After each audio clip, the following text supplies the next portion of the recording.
Grandmaster Nightfalls are next week, everybody. It's not this week. It's next week. Grandmaster difficulty in Nightfall opens after the 3rd week of the episode. Let's interpret that in 2 different ways, shall we? Does that mean it's the 4th week? Or does that mean as the 3rd week launches? Because technically that's after the 3rd week, right? Why are we making puzzles out of Nightfall launches?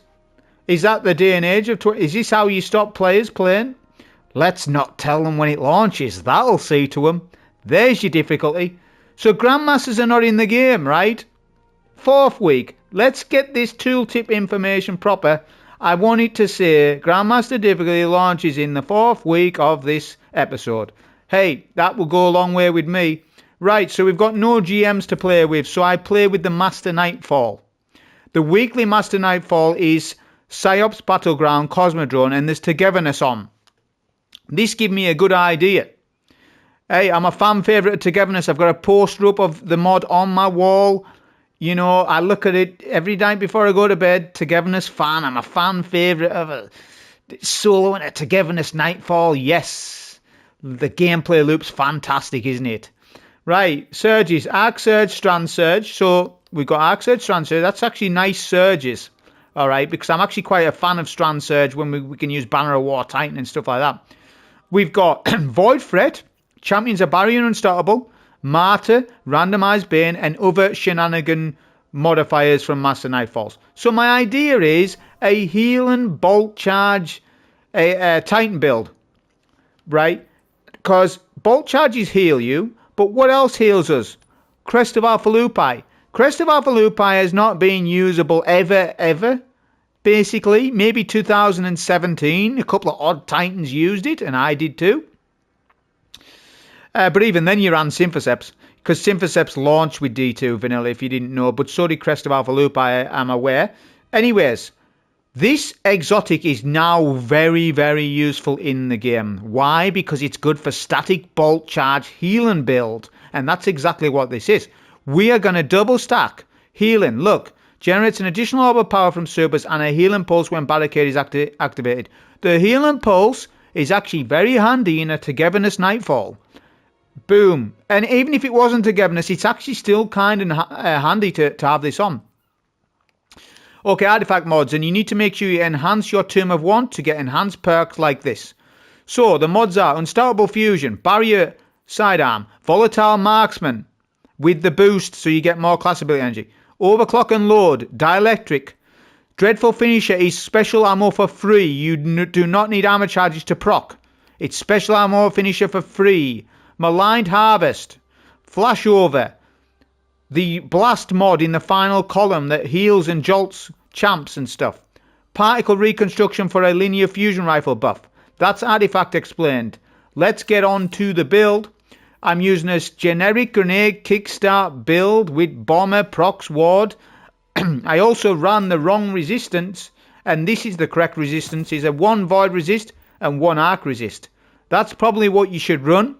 Or double arc resist concussive dampener. I actually had the wrong resistance on, but it didn't matter because the build's too powerful, dude. It's too good. It overpowers the Togetherness. So, aspects and fragments. We're using Fist of Havoc because we have no need for a T-Crash in this. I have no satiating hunger needs to use T-Crash in this. As Roman Super on the ×3 recharge is probably better overall because of, well, you'll see in the run. Rally Barricade, Seismic Strike, because that's my melee of choice. If you want to do T-Clap, do it. You can do it. I prefer Seismic Strike things because I'm a more of an agile, athletic player. You know what I'm saying? Pulse Grenade, best grenade that you can use. Storm's Keep, Knockout. The fragments are Spark of Shock for Jolt, Spark of Resistance for, you guessed it, Resistance, Spark of Magnitude for a longer Pulse Grenade, Spark of Frequency. Read the second sentence, it'll tell you all you need to know. While amplified, the effects are increased and you gain increased stacks of bolt charges from all sources. Right, Lord Monarch poison damage stacks with bolt charge right now in the game right now. Titans, you want to abuse this until it gets adjusted. But for now, have fun. You can synergize Lord Monarch with Crest of Alpha Lupi to keep getting health back, and you're going to get health back that stacks with the Blast mod. It will stack back to back to back, and you'll get a lot of health. It's actually pretty damn decent as a static build, a lockdown build where you pitch a barricade up and you DPS from a range and you keep getting health back over and over. You can even play quite aggressive with it as well. We're using Tenacious Mastery with Chill Clip. Shock Horror, I don't know how I'm going to sleep tonight. How the hell did I solo a Nightfall with no air trigger? Gosh, you would think that I would be starving. I wouldn't be able to do it. Because people would have, if you don't have air trigger, then you haven't got the gun. Then you got to refarm Iron Banner up. Which I actually may well be doing a little bit of Iron Banner this week. We'll see. But yeah, I haven't got air trigger. Hey, Shock Horror, it didn't matter. It didn't matter one little bit in the run. Not one little bit. Maybe 2% it mattered. Between having air trigger and not having it. Isn't that crazy? Because people online would have you believe that if you don't have air trigger, you need to go and refarm Iron Banner. But that takes time, RNG loot pools and all this stuff. Moral of the story is, chill clip, you're good enough. With an extended mag or some backup mag in your gun, boom, you're good. Then you need skill, you need logic in your brains. That's your next step. Forget about air trigger at the minute. You need the old ticker there to work for you. Le Monarch, poison damage, stacks with bolt charge, and Storm Chaser is hitting unbelievably hard. Make sure that you get this out the vault and infuse it. This is going to be one of the top linear fusion rifles to use in Grandmaster Nightfall environments because of how hard it hits and because of how good it feels. Even though it only has Frenzy, it is so good right now in the game. So good. Go and infuse it up. So, that's the information on this build. So as we start, we're going to be introduced with 2 barrier champions. The Arc Captain probably will be a Bane and a couple of red bar miners. Look at the chill clip damage that we're doing here.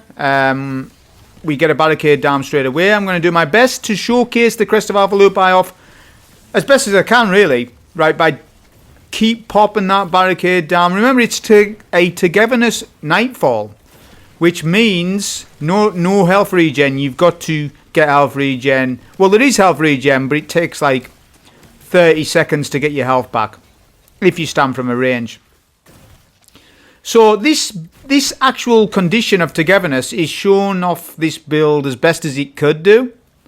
And what I think about with the Crest of Alpha Lupi is that what you could do, and this isn't Nightfall based, this is more dungeon based, but you could have your run and build as Crest of Alpha Lupi, and then when you switch to DPS, you can go to Curious of the Fallen Star or Heart of Inmost Light. You can do that. Whereas in Nightfalls, it's locked loadouts, you can't do that, but I'm just saying. Look at my health. So, you need to establish where the snipers spawn. It's left or right. There should be a Fallen Skiff left or right. If this Fallen Skiff is left, guess what, people? You fight right side and use the payload as cover. The snipers will despawn and they all have Queenbreaker bow. And by the way, the enemy's got a buff with Queenbreaker. Any Fallen Dreg that owns Queenbreaker bow, also it fires in a 3-round fashion. They melt now. Be careful of that. Right, when you get a 33 progress, 33% on the payload, snipers will despawn, whether it's left or right, depending. They will despawn, so don't worry about it. Now pitch up a barricade somewhere. I put my barricade here because what I want to do is check how much damage that Le Monarch plus bolt charges are doing in a Nightfall GM environment. It's not technically a GM environment, but it's as close as we're going to get right now. So Master Nightfalls are minus 20. So the Nightfall is 2050. I'm Bob on 2030. So I'm 20 under. It's sort of similar simulating a GM, but not exact. I'm probably doing more damage in this than what I would in a GM at minus 30. Not much more, but a little bit more. Alright. Now, because I've been using bolt charges in dungeons and not Nightfalls, I didn't have an idea on how much damage it would do on champs. So that's exactly what I was learning from this run. How much bolt charge on champs when you're minus 20 to 25 delta, what sort of damage is it doing? Brig, when he gets enraged, go to the back of the map and use your linear to melt. I highly recommend a linear in this. I've done a few runs with a machine gun and it wasn't hitting it for me. The machine gun was really good, the one I was using. I'm not going to tell you exactly which one it was because I'm saving that for another video. But in PsyOps, it's just beneficial to run a linear. especially something like Storm Chaser. Right, let's explain the next spawns. So you've understood the first spawn. Get it to 33%. That will spawn in the brig. Then clear out the rest of the ads. Do finishes. You will get special ammo for free. It's special finisher for free. Dreadful finisher on the artifact. Right, now you need to cap the payload. Positioning is critical. Snipers will spawn behind you, but you can despawn them immediately. Get a pulse grenade down and just use your chill clip sidearm. Or if you're using the call, use that, whatever you're using. Try and take the shanks. But notice the position, and just as how the snipers despawn behind me. That's quick, by the way. They spawn up and despawn quickly if you stand exactly how I did. We get an extra spawn of Exploder Shanks. This is very weird. I've not had this, where you get the extra spawn like that, but that's fine. We step on top of the payload progress. The next trigger is 83%. If you get a Hypernova Thrall, kill him with the linear, because it is a problem to you at this particular phase right there where you're capping the payload. Or pop super, you'll survive it. It's RNG, the randomized banes, the RNG. Now we pop a super. This is exactly why we've got a Roman super on. Because we're going to do some Roman super shenanigans, and we had no need for T-Crash. The reason why I have no need for T-Crash is simple. I can't load out Swap to Curious to the Fallen Star because we're in a lock situation for the activity. And number two, we are doing damage static from a range, from bolt charges. So this build is a support style. Well, you support yourself in a way. I know you're playing solo, but this is more of a of a way to get round that, you're getting hit quite hard, right? You get health from Crest of Alpha Lupi. Oh, not only that, you're getting health from bolt charges. So it's super safe, right? You can't really go wrong with this. Now, this would actually be better on a general GM, because togetherness, as we know, is an annoyance. And it is. It can be at the final boss, especially when you're doing the spears. So I would rather just do this as a GM. It would be actually far easier. Not far easier, but just better to play. Like, we're having to think about health much more because of damn togetherness. But the build's cracked, honestly. So look, we get champs here. My sidearm's hitting my barricade. I'm having a Titan moment there.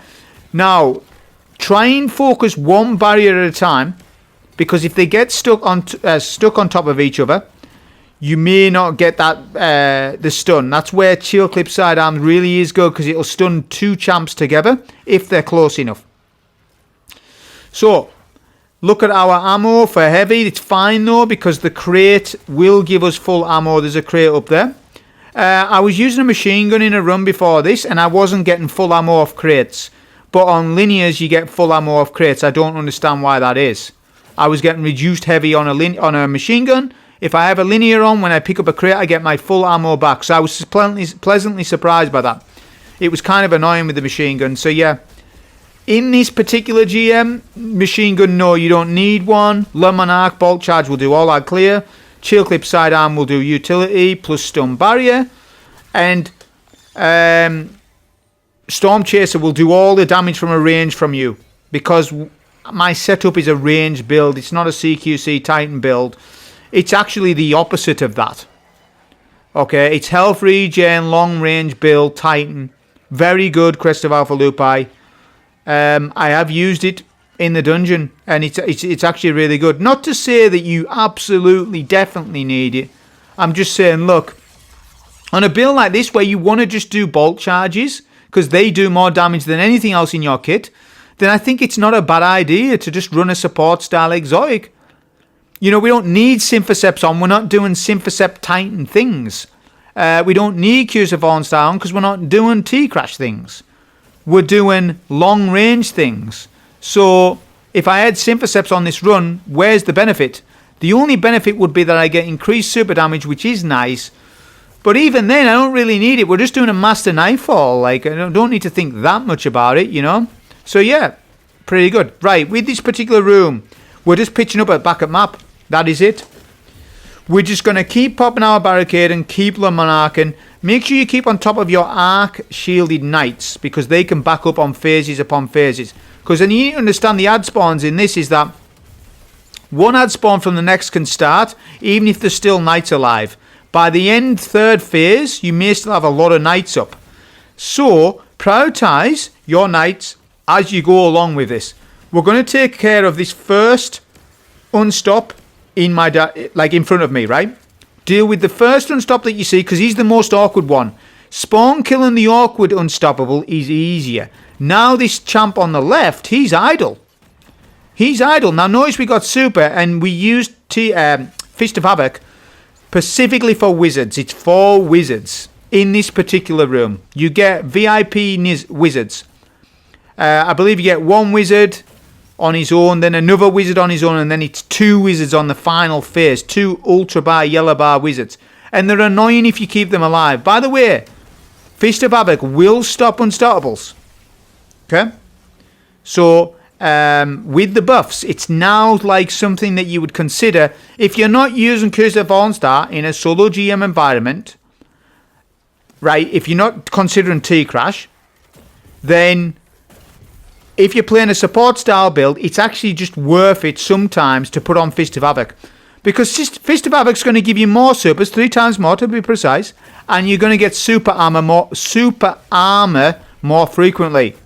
When you are in a Roman super, you take benefit of super armor. This allows you to crush ghosts. Yes, you need to crush a ghost on the final phase, for example. Imagine someone tries to crush a ghost and they haven't killed all their wizards and they die to wizards trying to crush their ghost. Well, with this build, I don't need to bother about it, because I will be in my super when that ghost is crushed. Therefore, there is no risk of me dying on final phase. And I can skip ads because of it. Right, if I want to, if I need to. Okay, next phase starts. Remember again, take the unstoppable at the back of the map, then the left one. You can stop him with manage your ammo. So like, go back and forth between Tenacious Mastery and your linear. Remember though, you can spam the linear because there's an ammo brick here to pick up. Also, there's a lot of heavy dropping for me right now. I don't know why. That's actually quite weird, because when I done a run with my machine gun, I was barely getting any heavy. So it's very weird that on this run where I was getting lots. I don't know why that is. Right, this is final phase. When you get to Thrall, when there's like 9 Thrall, this phase here is where you need to dial it in. Now, you don't have to play at the back of the map like this, but I'm just showing off the build to you, because ads TP on you on here, and I know that. But I'm still fighting here anyways, because it's just that nice. And if ads do TP, it's fine, because we've got all the health regen in the world. Not to mention Lord Monarch heals you on every 4 to 5 kill on minor. And if it's an ultra or a champ, you get instant health regeneration. So we've got 3 sources of health. So just whip out your Tenacious Mastery. Make sure you get that chill clip shots. Poison them with Lord Monarch. Make sure you keep putting barricades down. Look, easy. This room, by the way, when Serbs first came out, this was a nightmare to solo. I remember it. When this GM first came out, it's not a GM, but you know what I'm on about. It was an absolute nightmare. But, people would fight at the entrance. There was all sorts of different things being done. You could stand at the back of the map, but it was quite hard. This room's a joke now. It's very easy. In actual fact, this GM's quite enjoyable. It's an enjoyable GM up until the boss.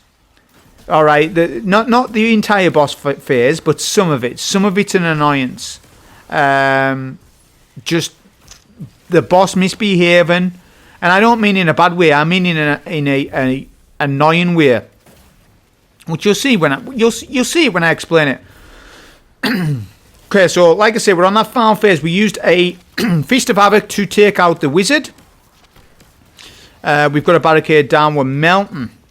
Remember though, Chill Clip also synergizes with Bolt Charge very well, because it's classed as an ability. Even though you're going to get your Bolt Charge stack anyways, because weapon damage procs the Bolt Charge. We got our super again. Look at that. This is exactly why I was saying, look, I don't need T-Crash for anything. Look at what Fist of Havoc is doing for us. I've killed every single wizard with fist. I keep getting it back. The build's identity isn't really about the super, and when that's the case, you run fist. This is for solo gameplay GM. Unless you specifically need a specific reason to run T-Crash, yes, run it. But in this particular case, on my Crest of Alpha Lupi heal and bolt charge build, I have no requirement for T-Crash, so we go for the utility super, which is Fist of Havoc, because you get it 3 times quicker, and it's good for the boss fight. And it's good for if something happens to you that shouldn't have, you can pop a super and survive. Also, it's kind of good for damage because of the Fist of Havoc buff. This isn't an off-meta thing of me saying, oh, look at me, I'm running Fist of Havoc. I'm making it harder for myself. No, it's not that at all. It is, no, I'm using Fist of Havoc because it's a utility super, and I'm using it in a very particular way because I have no T-Crash needs, because all my damage will be coming from poison and bolt charges, and not to mention Storm Chaser. Look at the damage we do here. Watch this. Remember, we're minus 20 under. We get a barricade down. We need to do a 3rd damage. We get a pulse nade jolt down as well. Look at damage, bottom. When he barricades, use Tenacious Mastery. This will pierce his shield. Then he pops super. Look at the damage. We now need to backtrack because he does one-shot you, by the way, because of Void Threat. So his Captain America Sentinel Shield will one-shot you if you get direct hit. At least at my level. At a minus 20 delta, which is 20. So if you're below 2030 or 2030, you will be one-shot by this boss. That is a threat. So bear that in mind. But you can manipulate him. Look how I've just manipulated him there now. Now it depends when he pops his super, because if he pops his super behind cover, he's not going to hit you. So as long as you can poison him and he doesn't hit you, then you're done. Right? Now don't waste too much special, because there's no guarantee that the special in that room. But yeah, don't waste too much, because I know he's sendable. It's not a 3rd. By the way, a suppressor grenade will one-shot.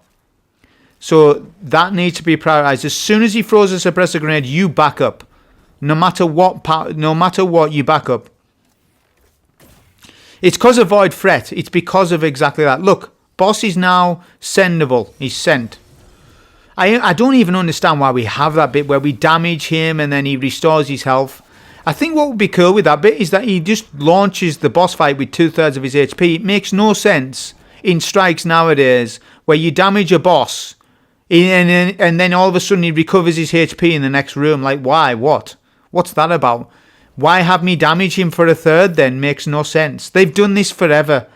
I'm just saying it's an old ideology. They need to get rid of it because it's annoying playing it. What I would have preferred is that you just go through a portal and you get to the boss fight. There's no need in that previous room. Story-wise, there's no need for it, and there's no need gameplay-wise. It's just an annoyance. That's literally all it is. Now look at this. Get a barricade down. If he pops his barricade, you shoot Tenacious Mastery, but ultimately you want to try and keep poisoning him and getting ball charge stacks. Now this is what I was on about. This GM has been this Nightfall has been very enjoyable so far until now. This is where it starts to get, oh right, he wants to hide all the time. In actual fact, I got good RNG though right here. But yeah, I'm trying to showcase off bolt charges as much as I can. I'm going to use a bit of Storm Chaser there, doing good damage. He's half HP of the Thirst Bar. We need to get him to a 3rd. But yeah, this is what the annoyance is that he keeps going to cover. Like, it's boss design. It's poor boss design because, look, they're making the boss hide so that you can't melt him from a distance. But at the same time, they've give us an island to stand on from a distance. So they've created the problem by making a bad map, but by giving us a place to stand safely. Right? Thank you. They've done something nice. But to nerf us by standing on this back island, they have the boss go into sleep mode. This is not interactive in any way. In other words, that boss wants me to push up, and I am going to. I'm just saying that's fine, he can go and hide, but why is he hiding for up to 20-30 seconds at a time, and he's completely idle, non-interactive? Bad AI designed this. It's not bad AI, but it's more the map. I like good map design. Let me give you an example. One of the best maps that they ever made was Glassware. Glassware is a very interactive map and everything works generally as it should. This map was put together in probably 10 minutes. Let's put these models together. Let's see what we get. And ultimately what you end up getting is like a cheap GM. It feels like a cheap strike because, yeah, we can melt him from a distance like this, look. Which, you know, but at the same time, look, he's popping a super and he doesn't even move to know where I am. There's no interactivity there. It's just, oh, I need to DPS him. Oh, he's hiding. Oh, I'm going to have to sit and wait because I got here at 15 minutes. So the flow of the strike was really nice. And then up into the far boss, he's like, oh, slows the right down. Now you could say, well, I should be pushing up. I should be popping barricades. I should be playing from a distance. I should be playing CQC. Well, I would reply to you back and say, well, it doesn't really matter. It's a Master Nightfall. Once GMs come out, the value of Master Nightfalls is basically destroyed and nobody plays Master Nightfalls, especially on YouTube level. There's no point to post them. The only time there's a point to post Master Nightfalls is the first 3 weeks of a season. Once the first 3 weeks are up, Master Nightfalls may as well not exist because there's no point in playing them, people. So that's why I don't want to heavily invest into this video too much because it's like, well, what's the point? It's viable for 3-4 days and then when reset comes along, GMs come out and everybody forgets about Master Nightfalls. See what I'm saying? So that's why I'm saying to you is that I'm not investing into it too much. Like, you're not going to see 4 runs off me this week for PsyOps Master Nightfall because there ain't nobody watching them anyways. They'll watch one. They'll watch the first one I post and probably do all right. Second one, not so much. Third one, not so much more. Get it? So that's why I'm not too excited to, like, you know, want to play CQC and, you know, play my life. And if I don't, you know, like play Squid Game Season 3 or something, I don't want to play Squid Game Season 3. I'll just get a clear, get a post, get some commentary up, get a video up for the channel, get the algorithm cooking, working to some degree so that we can keep it maintained until next week. Unstoppable champion on our phase needs to be melted. You use the Storm Chaser for that and notice how well it did, right, against a ranged target. That Unstoppable's miles away and we still doing decent damage. We're going to use a super here because you need to understand ad spawns. So the wizards from phase 1, if you have not killed them, we're going to speed up the footage here, by the way, for editing purposes. I'm just clearing the map with Le Monarch. There's nothing special here. Well, it is. I'm going to tell you it. If there's any other wizards up, try and kill them and try and clean the map. The map needs to be relatively clean when you're picking up relic. You can die picking up the relic when ads are shooting you. The acolytes deal void damage. It's void threat. So the acolytes are very dangerous. More dangerous than what you would think. You could casually stroll up to that relic and pick it up and be like, oh, I'm all right. So it's not so much the copy. It's not the aspect of Savathun too much. It's more the acolytes. But what I will say is, approach the relic at full HP. That's where Crest of Alpha Lupi comes in, son. I don't need to wait for HP. I can quickly pop a barricade, boom, get health regen. Then get another health regen stack off a bolt charge kill. Boom, I'm back to 100% HP. Look at my HP. Going for relic. Making sure that I do not die on relic pickup. Look at the damage that they just did to me. They broke my shields. So if I didn't have full HP, what would happen? I would die. That is where people will die, and it's the hardest part of the run is getting the relics, especially the first relic, not the second one, because there's 2 relics on the second phase, whereas on the first relic, on the first phase, there's only 1 slap bang in middle. You need to try and pick up the relic when he novas. That particular aspect will do Nova Warp and he'll do his Chaos Reach. Now, that is an important distinction. He does not Nova Bomb. Whereas the second aspects do Nova Bomb. They don't Nova Warp. That is an observation that most of you probably haven't noticed. But basically, the Nova Warp is far less threatening against you than what a Nova Bomb is. If he Nova Bombs directly on you, you're actually dead. If the Nova Bomb hits you, it will either kill you or knock you off map, one of the two. So be careful about the Nova Bombs. Yeah, they are. They can be a threat, but Nova Warp, no problem.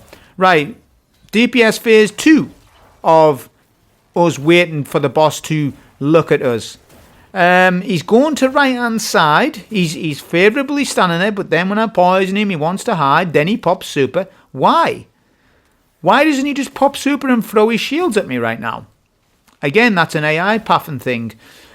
See, with Destiny 2 enemy AI is actually probably golden standard for first-person shooters, but they have Achilles heels. For example, Overlord champions can't jump on buildings like in the Devil's Lair GM, so we just kill them on a roof. Unstoppable champions don't have a concept of corners. Hive Guardians pop super behind cover and don't move to make sure they hit you when you're playing from 30-40 meters away. Now, if you're close to them, their AI is smarter. If you're within 20-30 meters of them on the map, that Sentinel shield will be a lot more smarter than what he was when I stood at the back of the map. So, have you understood it? Enemy AI in Destiny 2 is actually rather good, but there are Achilles heels to the system. I know this because I have abused the system since 2017, people. Since 2017. All enemy types have a weakness. I will establish it. I will be the first to find a new brand spanking spot. You're like, oh, look at that little spot there. Oh, look at that little spot there. I'm one of the best at finding spots. And I will find spots, new places. New GM comes out, Sunless Cell. You bet I'll be one of the first to find the best spot to fight from. Not the best in the game, nowhere near, but definitely observant on where you can and cannot stand. There's very little people that are telling you these things because maybe they're not caring about it, but I am caring about it. Because if we can make a room more consistent, and if we can take RNG out of an encounter, that is the goal, to take randomness out of the encounter. There are two ways of doing that. You either spawn Killiads on a Prismatic Titan Consecration build, where you kill everything as it spawns, or you use some advanced techniques to find environmental awareness, map awareness of where you can and cannot stand. There are a couple of places on this map I know where you can stand. I'm not going to use them because togetherness. I'll save it for the GM. I've found a couple of places you can stand and fight from, other than where I'm standing from right now. Save it for the GM version. Save it for the GM version. For now, I just want to show you how good bolt charge from a distance. Which we all know how good bolt charges are, but how good are they really in a GM-esque environment? And this is how good they are. Look, we're just Lomonarch Poison. We're sending that boss. He's sent. There we go. Final phase. 28 minutes in. Feels like it's been 65 minutes. Because we've been waiting for the boss to peek. Like, I don't mind him hiding. But, hide for 10 seconds. Not 20, not 30. Too long. It's a way to try and counteract the player to push up the map. Obviously, that's what the encounter design's trying to make you do. But I'm just saying it's not a fun way of doing it. The way to solve it is to make better maps. People. Let's make better boss designs like Glassware. Glassware has multiple ways of how that can go, that GM. There are 2 rooms left and right, and then there's the middle entrance. Just based on your positioning, a whole host of range of RNG things can happen. Lightblade is another. Lightblade, right, is very good GM because it's very well structured and has fantastic pace to it. This GM has good pace to it until you get to the boss. Now we have to do relics, and I'm bored. Oh, I'm going to go and pick up a relic. Not only that, the relic is based on your level. Why are we having to pick up like 10 relics to kill an aspect? I don't want 10 relics. I'm maxed out at 5. four relics per aspect. No more than this. But again, it's light level dependent. So, I think it would be nice if you just pick up a relic and you kill the aspect, that's it. Why make them some sort of target that you have to keep dealing with over and over? Right, if you get any Hypernova Banes, don't worry. This is exactly what I was just saying about map design. Does Hypernovas work on this map, people? Tell me. Because I know it doesn't. A hypernova detonates, what happens to you? Nothing, because you're at the back of the map. Hypernovas have range drop-off as well.